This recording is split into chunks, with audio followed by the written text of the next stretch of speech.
Welcome to Aligned for Success podcast, where we help chiropractors create practices that truly serve their life's vision. I'm your host, Dr. Nikki, and I'm here to show you how to break free from stagnation, grow your practice, and rediscover the joy of why you became a chiropractor to begin with. Whether you're looking to boost your revenue, spend more time with family, or simply enjoy practice life again, you're in the right place. Let's align your path to success. What's up, guys? Welcome back to another episode of Aligned for Success. Today, I want to talk to you about something. It's the end of the year. It's like we're getting ready to just, start fresh, finish out the year, hopefully super strong. And then when we come back in January, it's like, okay, what are all the things that I need to do? I need to change. I need to work on. So today, I want to talk to you guys about why you need a CEO day and why working hard just isn't always the answer.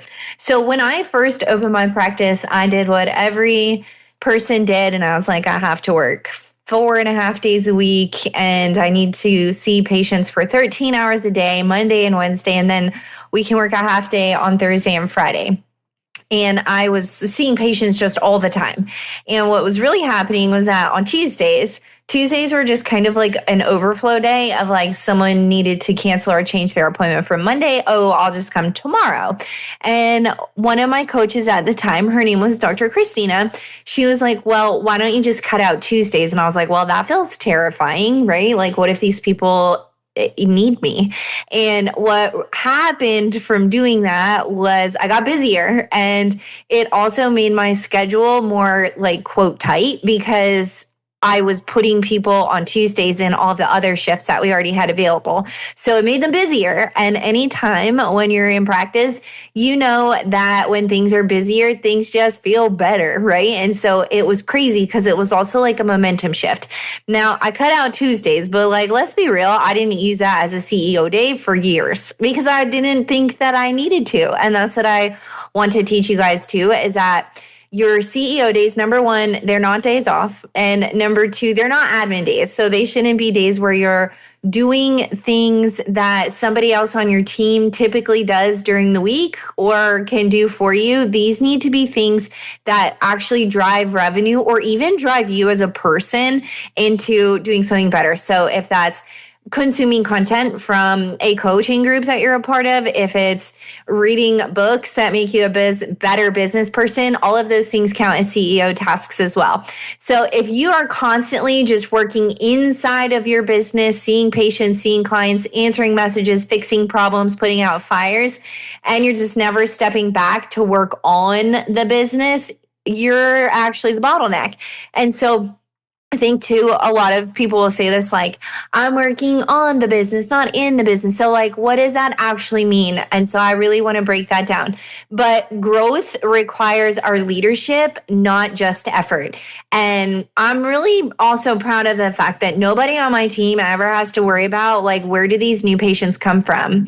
How are our Google ads performing? How many emails did we send out? How is our engagement? Like, no one has to worry about that. That's my lane. Running the business, driving revenue, that is up to me.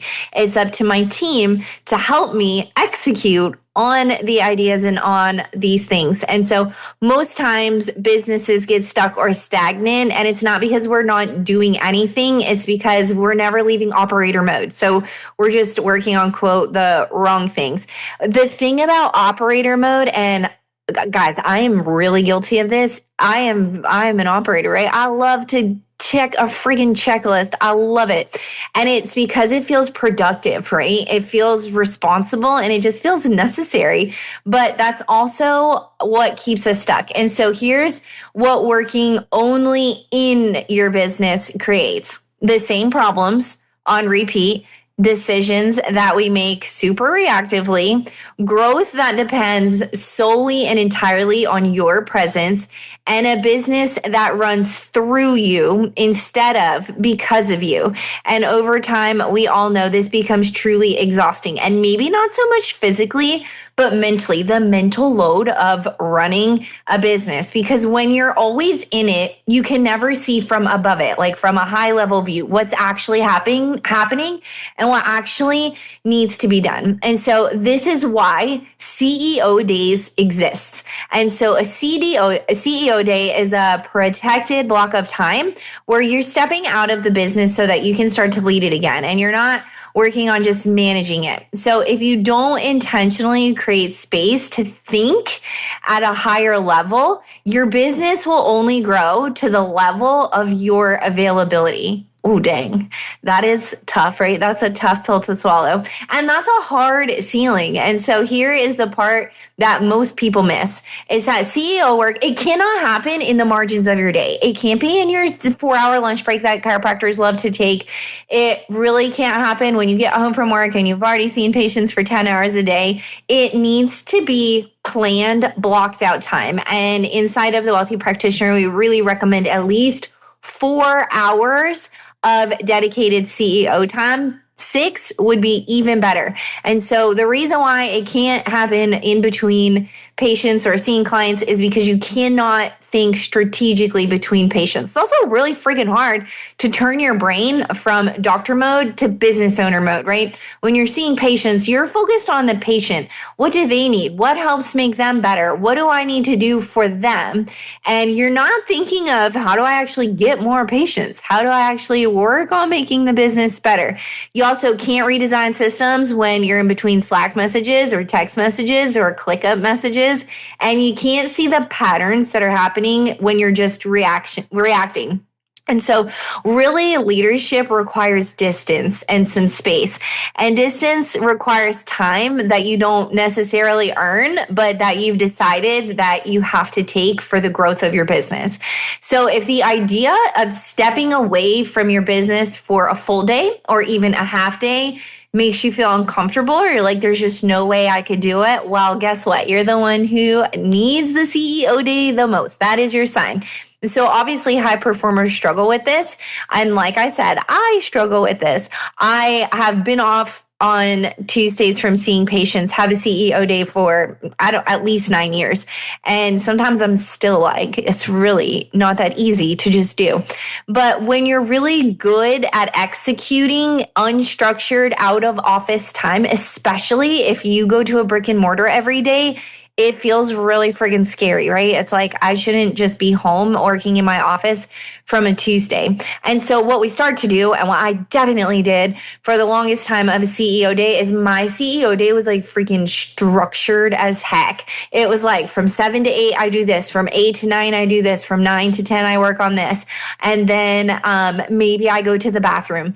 And what was happening too was it was becoming just like checking off some tasks, right? Now, I do have tasks that need to be done on CEO days, looms, if there's care plans that need to be done, that kind of stuff still needs to happen. But we also want to think about how we can make this more of a CEO day and not just admin work in a better location or more comfortable location, because that just defeats the purpose. So let's talk about how to do a CEO day the right way without turning it into another rigid to-do list. And so it's not about how many tasks can I check off my list. It's more about clarity. So what am I working towards and what's the next step in my business? So step 1 is we need to create the container. So we need to block this time out of our calendar. We don't need to schedule meetings. There's no quick questions, no team interruptions. And you know that if you were to go into your office on the same day as you weren't seeing patients and your team was there, they're going to come to you with questions. And so then that's just interrupted time. So we need to have uninterrupted time where the business people that we work with, they can't just walk in and ask us a question, because that's just distraction from the work that we need to do. So it needs to be protected time and protected space. Step 2 is start with a brain dump, not a plan. And so don't open up your project manager. Don't open your email. Just start with a blank page and ask, What has been taking up mental space lately? So write down your ideas, write down your frustrations, write down decisions that you've been avoiding and things that feel heavy. And this is hard, right? And it's going to be hard on purpose. And clarity, it doesn't come from just being really organized. It comes from honesty and just figuring out what you're actually feeling and what you need to deal with. Step 3, you need to let flow lead. And this is the hard part. This is where most CEOs, myself included, want to control the process. But the most powerful and even productive CEO days that I have had have come from the following energy, just figuring out like, what one thing keeps coming up? Let's stay there. If something feels uncomfortable, let's look into it. Why? Why does it feel that way? If you need to walk, you need to think about it, you need to dream, you need to just get super clear on what the next steps are, do that. And feel like flow work feels unproductive when you're just wired for execution. You're like, yes, I'm not actually doing anything, I'm daydreaming, right? And so daydreaming, this is probably our elementary school teachers' fault. They like taught us not to do that, but we need to retrain ourselves that that's okay. And that's actually where we start to figure out what our next steps are. Then step 4, we need to identify the constraint. And so eventually something will become clear and you need to just ask yourself, what is the biggest constraint that I'm dealing with in my business right now? Not the thing that you enjoy fixing the most, not the loudest fire that you see, not the person shouting the loudest, but the one thing that if that was solved, it would just make everything easier. And that is where your focus needs to be for the next season. It's just one focus, not 10. That's important too. Just focus on one thing. And then step 5, we need to make one clean decision. CEO days are not about solving every little problem that we have. They're just about deciding, what am I saying yes to? What am I saying no to? And is there anything that I need to delegate or get off of my plate? And so you don't need a full plan. You just need direction. And so execution can be delegated, but your clarity on the vision cannot be. Step 6, we need light structure, right? So before you end the day, you need to ask yourself, what system, boundary, or support would make this easier? So once you figured it out, now figure out, okay, well, what do I actually need to do about it? So write that down. Walk through it, talk through it, voice note it, put it in ChatGPT. And this is not the day that we build it. It's the day that we initiate the plan for it. And then we can stop because integration matters the most here of figuring out what I need to do. And now I'm going to figure out how to do it. And then we'll actually do it. So let me just leave you guys with this. But if you never step out of your business, you will always feel behind it. CEO days, they're not a luxury. They are something that is so needed for every type of business that you have. You need to schedule it, you need to protect it, and you need to just start. You need to let it be imperfect. You need to just let it be messy. And then you just ask yourself, what does my business need from me right now? Not as worker Nikki, but as business owner, CEO Nikki. And the answer to that will change how you lead your team.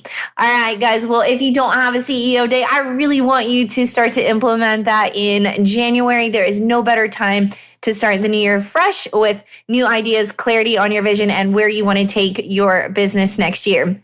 But I hope you guys have a very Merry Christmas, and I will see you all next time. Thanks for tuning in to Aligned for Success. If today's episode resonated with you, please be sure to subscribe and leave a review.